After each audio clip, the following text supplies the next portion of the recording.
Good morning, good afternoon, good evening. This is Alan Burgos from the hashtag Walk with Land channel. Welcome and welcome back to our channel.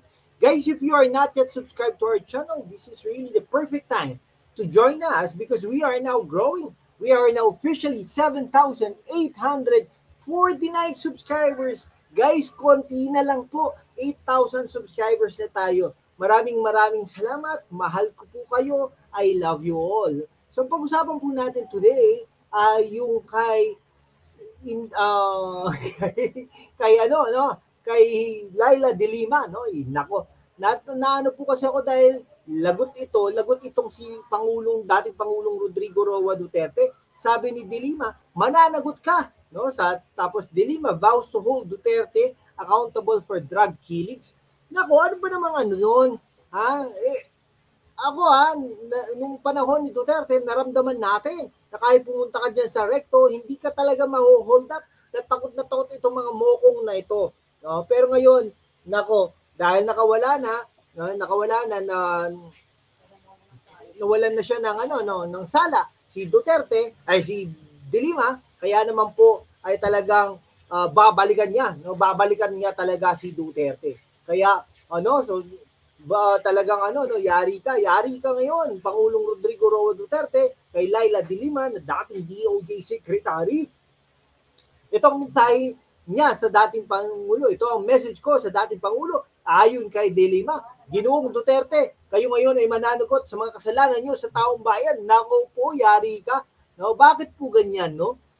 Di pakulong mo na. Kasuhan mo na. Pero marami rin pong diyan, no? Magre-react. Kasi yung build, no? Yung mga nagawa niya sa taong bayan, yung mga libreng sakay, yung mga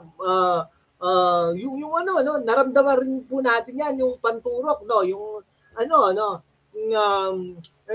vaccine, no? Talagang, sabi ni De Lima, isa lang akong biktima. Di biktima ka, libo-libo mga Pilipino pinaslang nila nung nakaraang madugo at peking war on drugs. Kung peke, di peke, kasuhan mo na. Sabi ng lawmaker na ito, dating lawmaker na si De Lima, talagang nagdeklara na siya, talagang after the Muntinlupa City Regional Trial Court, Branch 206, ngayong araw nito, grinant na yung yung kalayaan niya doon sa mga evidences na yon, mahina kasi, which sought the dismissal of the case due to the lack of proof presented by the prosecution during the trial. Kasi po, hindi po ginawa ng trabaho ng mga prosecutor na ito. Prosecutor na natalo. Okay?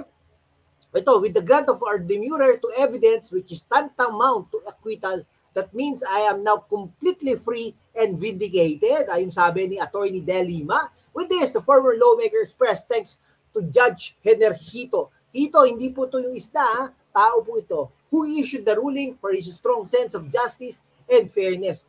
Napakalaki ng ginhawa at saya ang naramdaman ni De Lima ngayong araw na ito. Mas napapanatag, no?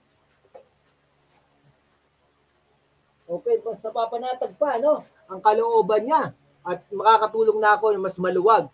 The last remaining drug case concerns allegations that De Lima 70 million from the proceeds of the illegal drugs trade at the New Bilibid prison dun sa Muntinlupa.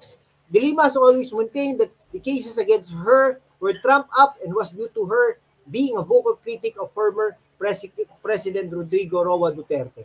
Yun po, no? Yari ka ngayon. Dating Pangulong Rodrigo Roa Duterte, no? Sige po, hanggang dito na lang po mga kaibigan ko. Maraming salamat po sa inyong lahat. God bless you all.